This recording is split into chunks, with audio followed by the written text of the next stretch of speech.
Hello, Butt Muncher Nation. I'm, of course, Butt Muncher 7. Yeah, I hope you like the butt cam. I'm keeping that. I made that in Blender Grease Pencil.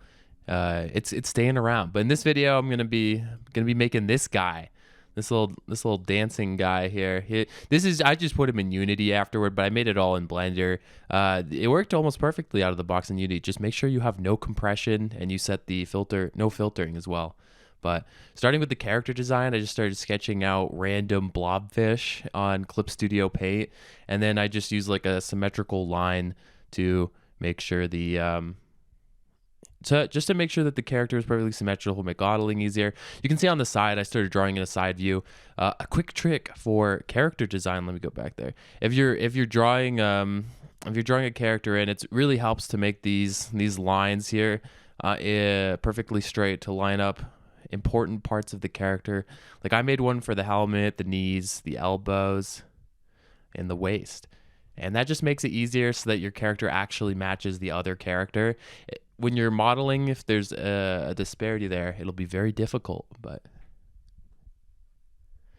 And then of course here I'm just importing the image into Blender, lowering the opacity. Make sure you only set it to show in orthographic here on the right hand side. If you don't do that, it's going to be very ugly when you're in the viewport. Doing that for the right hand side, I use a cube to kind of line it up because you want the center of the mass to be wherever the cube is, regardless of if you're using the left hand or the right hand side image. Boom.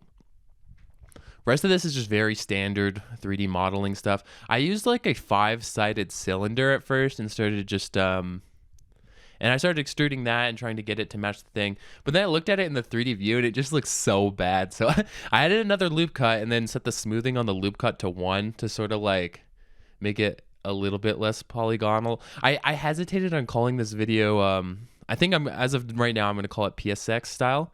But it's pushing the limit on PSX. I think for faces at least, I think ballpark range, you want to be like 500 to 1,000-ish faces is like it's kind of pushing it on PSX, but I think you can be in that range. I think this entire model ended up being like 700, which is, depending on the game for PSX, maybe that's too many polygons. That might be too much to render, but I don't know. But yeah, there's a lot of it's a very like smooth character design, so I had to make sure that my polygons were always lined up. You can see me adding the little helmet thing there. So that was probably the hardest part about 3D modeling it. I mean, it's a fairly low poly model. And also you can see here when I'm I start unwrapping, make sure you check those double arrows. That makes it so that the polygons always show up on the UV grid and they don't go away when you unselect them. And then also select display stretch on the material setting there.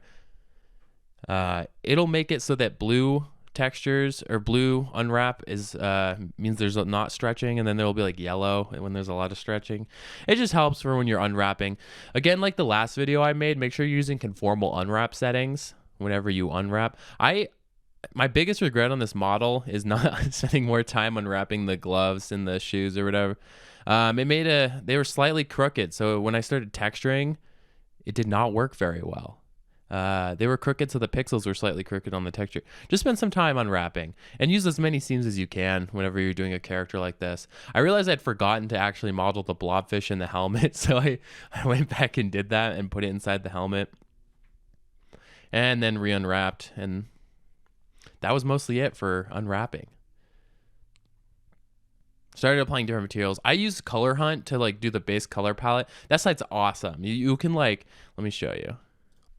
You can go on this site and search for color palettes. I put in like, you can select the colors you want. Like I wanted beige, peach, and stuff. And that's how I found the color palette I wanted. You can also select collections like vintage or pastel.